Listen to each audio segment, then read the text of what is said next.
Sabu M Jacob നേതൃത്വം നൽകുന്ന 2020 NDAയിലേക്ക് ജിജീഷ് കരുണാകരൻ ചേരുന്നു. ജിജീഷ്, നമ്മുടെ സംസ്ഥാനത്തെ രാഷ്ട്രീയ സമവാക്യങ്ങളിൽ വലിയ മാറ്റങ്ങൾക്ക് വഴിവെച്ചേക്കാവുന്ന ഏറെ നിർണായകമായ ഒരു നീക്കം എന്ന് തന്നെ വിശേഷിപ്പിക്കേണ്ടിയിരിക്കുന്നു. 2020യുടെ സ്വാധീനം ആ പ്രദേശത്ത് എത്രത്തോളം ഉണ്ട് എന്നുള്ളത് അറിയാവുന്ന കാര്യമാണ്. അത് മാത്രമല്ല, എന്തുകൊണ്ടാണ് NDAയിലേക്ക് എന്നുള്ളത് സാബു എം ജേക്കബ് വ്യക്തമാക്കുന്നത്. വികസനത്തിന് BJP ആണ് എപ്പോഴും മുതൽക്കൂട്ടാകുന്നത്. വികസനം മാത്രമാണ് BJPയുടെ ലക്ഷ്യം. അതുകൊണ്ട് തന്നെ ഒരു വികസന രാഷ്ട്രീയത്തിലേക്ക് എത്തണമെങ്കിൽ അത് BJPയിലൂടെ മാത്രമേ സാധ്യമാകുകയുള്ളൂ എന്ന് പറയുന്നു. അതുകൊണ്ട് തന്നെ NDAയിലേക്കുള്ള 2020യുടെ വരവ് എറണാകുളം ജില്ലയെ സംബന്ധിച്ചിടത്തോളം അത് ഏതൊക്കെ രീതിയിലായിരിക്കും പ്രതിഫലിക്കുക?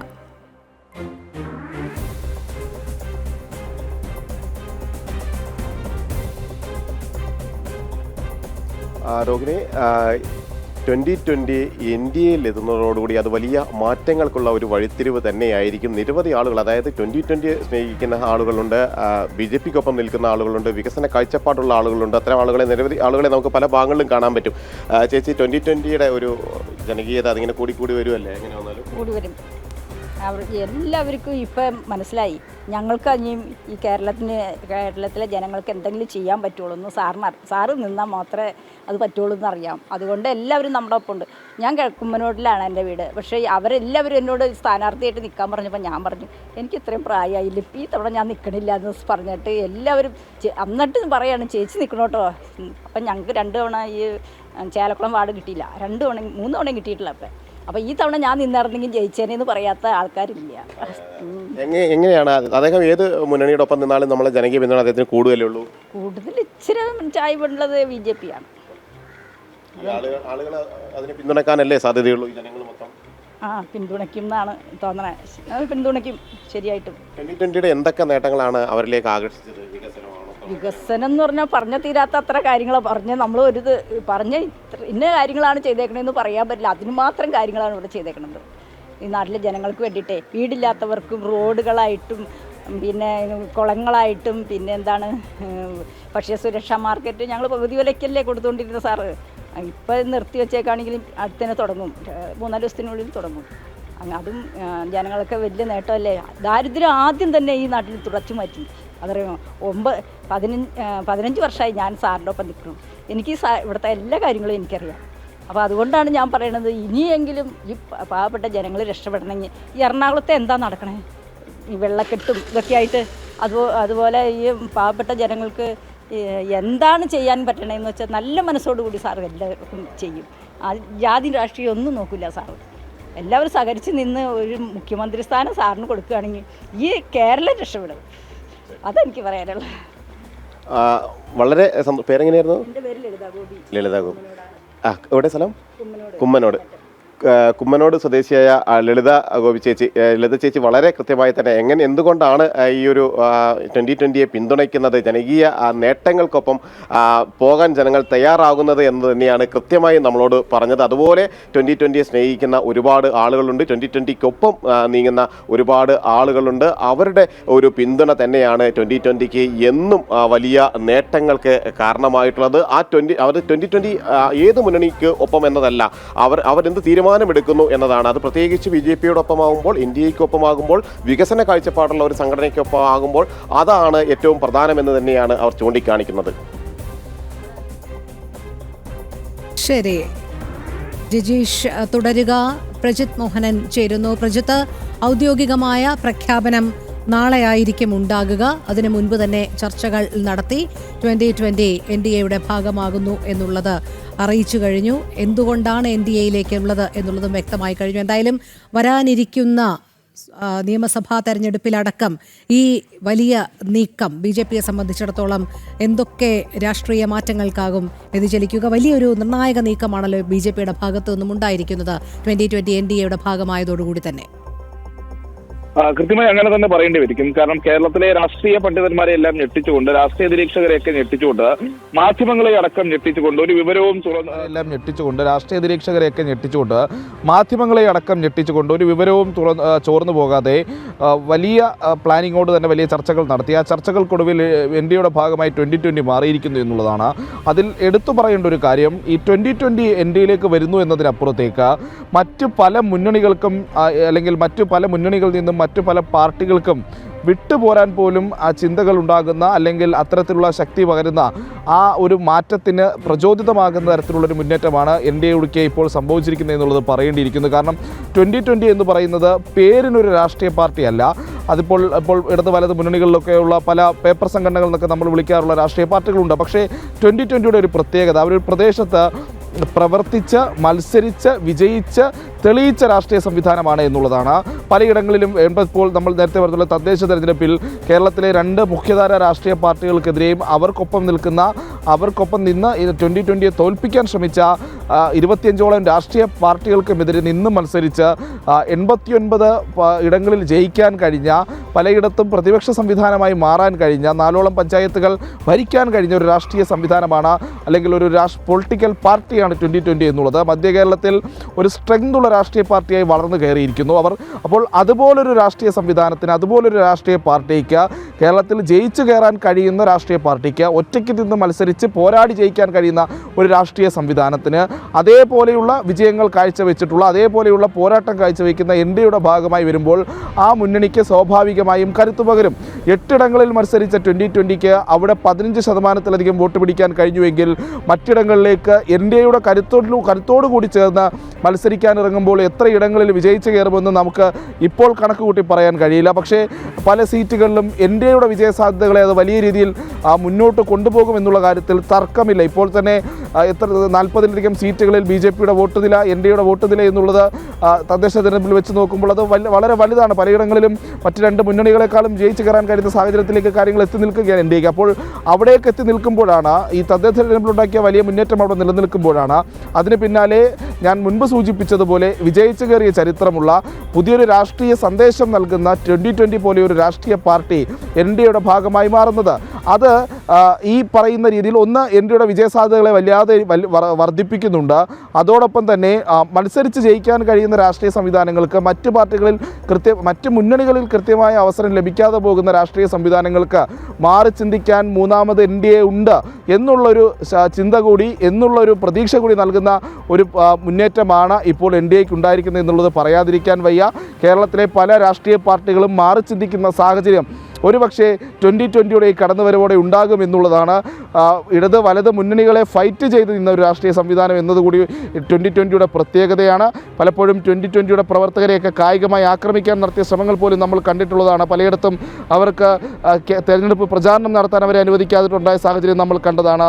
2020യുടെ പ്രസിഡൻ്റായിട്ടുള്ള സാബു എം ജേക്കബുമായി ബന്ധപ്പെട്ട് കേരളത്തിലെ സർക്കാരൊക്കെ ഏത് രീതിയിലാണ് അദ്ദേഹത്തിൻ്റെ സ്ഥാപനങ്ങളോട് നിലപാട് സ്വീകരിച്ചതെന്നുള്ളത് നമ്മൾ കണ്ടതാണ്. അപ്പോൾ അങ്ങനെയൊക്കെയുള്ള വേർതിരിവുകളെയും ഒറ്റപ്പെടുത്തലുകളെയും ഒക്കെ അതിജീവിച്ചുകൊണ്ട് കല്ലമ്പലം പോലെ ഒരു സ്ഥലത്ത് നിന്ന് തുടങ്ങി അത് മധ്യ കേരളത്തിലെ പലയിടങ്ങളിലും ജയിച്ചു കയറാൻ കഴിഞ്ഞ, എറണാകുളം ജില്ലയിലെ പല ഭാഗങ്ങളിലും പ്രാദേശികമായി തന്നെ വലിയ മുന്നേറ്റമുണ്ടാക്കാൻ കഴിഞ്ഞ, ജനങ്ങൾക്ക് എന്താണ് മാറ്റം എന്നുള്ളത്, ആ ചേഞ്ച് എന്താണെന്ന് ജനങ്ങൾക്ക് അനുഭവവേദ്യമാക്കി കൊടുക്കാൻ കഴിഞ്ഞ ഒരു രാഷ്ട്രീയ സംവിധാനമാണ് 2020. അപ്പോൾ 2020 പോലെ ജനങ്ങൾക്കിടയിൽ പിടിച്ചു കയറി അധികാരത്തിലേക്ക് എത്താൻ ശേഷിയുള്ള ഒരു രാഷ്ട്രീയ പാർട്ടിയെ NDAയുടെ ഭാഗമായി മാറിയിരിക്കുകയാണ് എന്നുള്ളതാണ്. അങ്ങനെ BJPയുടെ നേതൃത്വത്തിൽ NDAയുടെ ഭാഗമായി ഇപ്പോൾ 2020 കൂടി എത്തുന്നതോടുകൂടി കേരളത്തിലെ ഈ ഇതുവരെ ഉണ്ടായിരുന്ന 2 മുന്നണികൾക്കൊപ്പം തന്നെ ശക്തമായ രാഷ്ട്രീയ സംവിധാനമായി NDA മാറിയിരിക്കുന്നു എന്നുകൂടി നമ്മൾ പറഞ്ഞു വെക്കേണ്ടതുണ്ട്. അത് എങ്ങനെ പ്രതിഫലിക്കപ്പെടും, എങ്ങനെ തെരഞ്ഞെടുപ്പിൽ റിസൾട്ട് ഉണ്ടാക്കുമെന്നറിയാൻ നിയമസഭാ തെരഞ്ഞെടുപ്പ് വരെ കാത്തിരിക്കേണ്ടി വരും. പക്ഷേ അത് BJP പ്രവർത്തകരിലും 2020യുടെ പ്രവർത്തകരിലും NDAയുടെ പ്രവർത്തകരിലും ഉണ്ടാക്കുന്നത് വലിയ ആവേശമാണ്. കേരളത്തിൽ സാബു എം ജേക്കബിനെ പോലെ അറിയപ്പെടുന്ന ഒരു വ്യവസായ നേതൃത്വം നൽകുന്ന ഒരു രാഷ്ട്രീയ സംവിധാനം, അതിന് കേരളത്തിൽ BJPയുടെ ഒപ്പം നിൽക്കാമെന്ന് വരുമ്പോൾ തൊട്ടുകൂടായ്മകൾ ചിന്തിക്കുന്നവരുണ്ടെങ്കിൽ അതിൽ വരെ മാറ്റങ്ങൾ ഉണ്ടാകുമെന്നുള്ളതും തർക്കമില്ലാതെ പറയാൻ കഴിയും. അതാണ് ഞാൻ മുൻപ് പറഞ്ഞത്. മറ്റ് മുന്നണികളിൽ നിൽക്കുന്ന രാഷ്ട്രീയ പാർട്ടികൾക്ക് കൂടി, അസംതൃപ്തരായി നിൽക്കുന്ന മുന്നണികൾക്ക് കൂടി മാറി ചിന്തിക്കാൻ മറ്റൊരു വഴി നൽകുകയാണ് NDA എന്നുള്ളതാണ്. ആ NDAയിലേക്കുള്ള കടന്നുവരവിനെ പറ്റി മറ്റ് പാർട്ടികൾക്ക് ചിന്തിക്കാൻ ഈ 2020യുടെ ചിന്ത അല്ലെങ്കിൽ 2020യുടെ പുതിയ NDA പ്രവേശനം കൂടി വഴിവെക്കും എന്നുള്ളതിലും തർക്കമില്ല. എന്തായാലും അതൊക്കെ വരും ദിവസങ്ങളിൽ കാത്തിരുന്ന് കാണേണ്ടതാണ്. നാളെ പ്രധാനമന്ത്രിയുടെ സാന്നിധ്യത്തിൽ NDAയിലേക്കുള്ള 2020യുടെ കടന്നുവരവ് അത് പൂർണ്ണ ഔദ്യോഗികമായി മാറും. അതിനുശേഷം കേരളത്തിലുണ്ടാകുന്ന രാഷ്ട്രീയ മാറ്റങ്ങൾ, രാഷ്ട്രീയമായിട്ടുള്ള പ്രതികരണങ്ങളൊക്കെ NDAയിലേക്ക് 2020 വരുമ്പോൾ അതിനെ എത്ര മാത്രം മറ്റു മുന്നണികൾ ഭയക്കുമെന്നുള്ളതും അതൊക്കെ തെളിവായി വരും. അത് എത്രത്തോളം ഉണ്ടായെന്നറിയാൻ ഇനിയുള്ള മണിക്കൂറുകളിൽ നമുക്ക് അത്തരം പ്രതികരണങ്ങളിലേക്ക് പോകണം. 2020 NDAയിലേക്ക് വരുമ്പോൾ അതിനെ എങ്ങനെയാണ് LDFും UDFും നോക്കിക്കാണുന്നതെന്ന് അറിയേണ്ടതുണ്ട്. കോൺഗ്രസും CPMും നോക്കിക്കാണുന്നതെന്ന് അറിയേണ്ടതുണ്ട്. പ്രതിപക്ഷ നേതാവും മുഖ്യമന്ത്രിയും ഒക്കെ നോക്കിക്കാണുന്നതെന്ന് അറിയേണ്ടതുണ്ട്. അതൊക്കെയുള്ള അങ്ങനെയൊക്കെയുള്ള പ്രതികരണങ്ങൾ ഇനി വരും മണിക്കൂറുകളിൽ ഉണ്ടാകുമെന്ന് പ്രതീക്ഷിക്കാം. രോഹിണി, പ്രജിത്ത്, നമുക്കറിയാം ഇതര രാഷ്ട്രീയ പാർട്ടികളിൽ നിന്ന് BJPയിലേക്ക് ആകൃഷ്ടരായി വരുന്ന നിരവധി പേരാണ്. അവരുടെ ഒരു ഒഴുക്ക് തന്നെയാണ് കഴിഞ്ഞ കുറേ കാലങ്ങളായി നമ്മൾ കണ്ടുകൊണ്ടിരിക്കുന്നത്. ഏവരും BJPയിലേക്ക് എത്തിച്ചേരുന്ന ആ മാത്രയിൽ പറയുന്നത് BJP ലക്ഷ്യം വയ്ക്കുന്നത് എന്താണ്, അതിലാണ് ആകൃഷ്ടരാകുന്നത് എന്നുള്ളതാണ്. അതായത് വികസനം വികസനം വികസനം മാത്രമാണ് ലക്ഷ്യം വയ്ക്കുന്നത്. ഇത്രയും നാൾ നമ്മൾ കണ്ട കേരളത്തിൻ്റെ രാഷ്ട്രീയ സാഹചര്യം കണ്ടതാണ്. ഇടതും വലതും മാറി മാറി വിഴുപ്പലക്കുന്നൊരു സാഹചര്യമാണ്. പക്ഷേ അതിൽ നിന്നൊക്കെ വ്യത്യസ്തമായ ഒരു തെരഞ്ഞെടുപ്പിനെ അഭിമുഖീകരിക്കുമ്പോൾ പോലും പ്രതിപക്ഷത്ത് നിൽക്കുന്ന പാർട്ടിയുടെ കുറ്റം പറയാതെ ഞങ്ങൾ വികസനമാണ് വിഭാവനം ചെയ്യുന്നത്, ഞങ്ങൾ അധികാരത്തിൽ വന്നാൽ എന്തെല്ലാമാണിതാ ജനങ്ങൾക്കായി കാഴ്ചവെക്കുന്നത് എന്ന് പറഞ്ഞുകൊണ്ട് കൃത്യമായി വികസനം മാത്രം, ഒരു വികസിത കേരളം മാത്രം ലക്ഷ്യം വെച്ചുകൊണ്ട് മുന്നോട്ട് പോകുന്ന ഒരു രീതിയാണ് BJP പിന്തുടർന്നു വന്നത്. അത് ലക്ഷ്യസ്ഥാനത്തിലെത്തിയ നമ്മൾ തദ്ദേശ സ്വയംഭരണ തെരഞ്ഞെടുപ്പിലടക്കം നമ്മൾ കണ്ടതാണ്. ഒരുപക്ഷെ NDAയിലേക്ക് വരാനുള്ള കാരണമായി 2020 പറയുന്നതും അതേ വികസിത കേരളത്തിലേക്കുള്ളൊരു ചുവടുവയ്പ് BJPക്ക് മാത്രമേ സാധ്യമാകുകയുള്ളൂ, അതുകൊണ്ടാണ് തങ്ങൾ നിൽക്കുന്നത് എന്ന് പറയുമ്പോൾ നമ്മുടെ രാഷ്ട്രീയ കേരളം, നമ്മുടെ സാമൂഹിക അന്തരീക്ഷം മാറി ചിന്തിക്കുന്നതിൻ്റെ ഏറ്റവും ഒടുവിലത്തെ ഉദാഹരണമായി മാറുകയല്ലേ?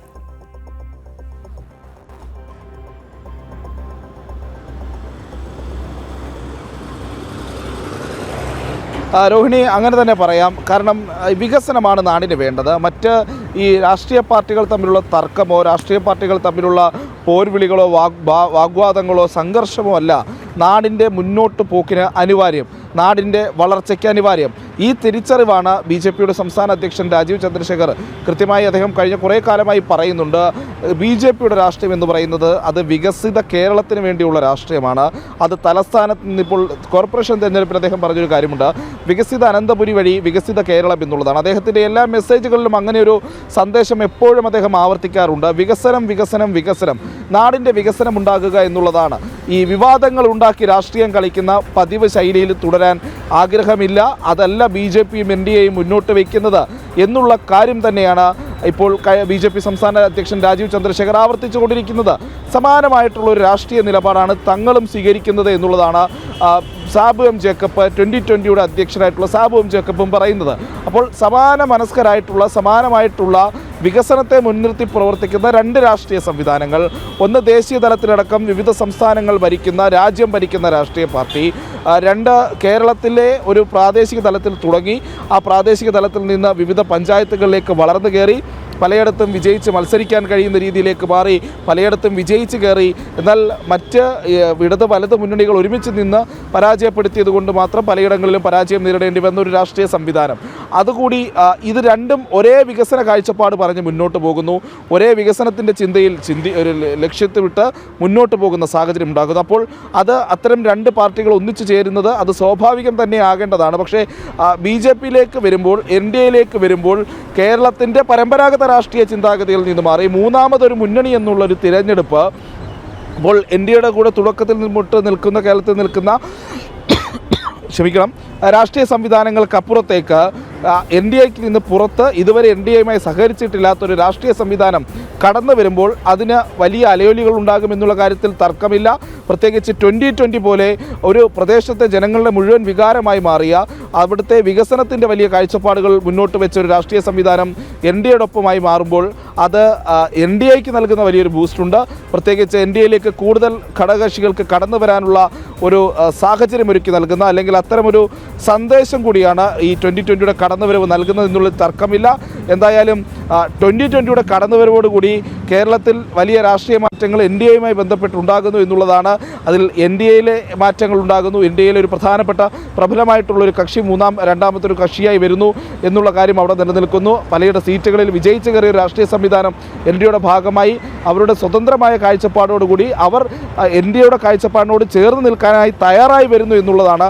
അത് മുന്നണി രാഷ്ട്രീയത്തിൻ്റെ ഒരു ഉള്ളുകളികളൊക്കെ അറിയാവുന്ന, അല്ലെങ്കിൽ മുന്നണി രാഷ്ട്രീയവുമായി ബന്ധപ്പെട്ട കാര്യങ്ങളിലേക്കൊക്കെ വരുമ്പോൾ അത് വളരെ നിർണായകമാണ്. NDAയിലേക്ക് കടന്നു വരാൻ ഇനി വേണമെങ്കിൽ മറ്റ് മുന്നണികളുള്ള പല രാഷ്ട്രീയ പാർട്ടികൾക്കും ചിന്തിക്കാം എന്നൊരു സാഹചര്യത്തിലേക്ക് കാര്യങ്ങൾ പോയിരിക്കുന്നു എന്നുള്ളതാണ് ഇതിൻ്റെ ഒരു രാഷ്ട്രീയ മുഖം എന്നുള്ളത്. അങ്ങനെയുള്ള ചർച്ചകൾ എന്തായാലും വരും മണിക്കൂറുകളിൽ സജീവമാകും എന്നുള്ളതിൽ തർക്കമില്ല. 2020 വരാമെങ്കിൽ നാളെ മറ്റ് മുന്നണികളുള്ള പല രാഷ്ട്രീയ പാർട്ടികൾക്കും NDAയിലേക്ക് വരാം എന്നുള്ളൊരു സന്ദേശം കൂടി എന്തായാലും ഇത് നൽകുന്നുണ്ട് എന്നത് പറയാതെ പോകാൻ കഴിയില്ല.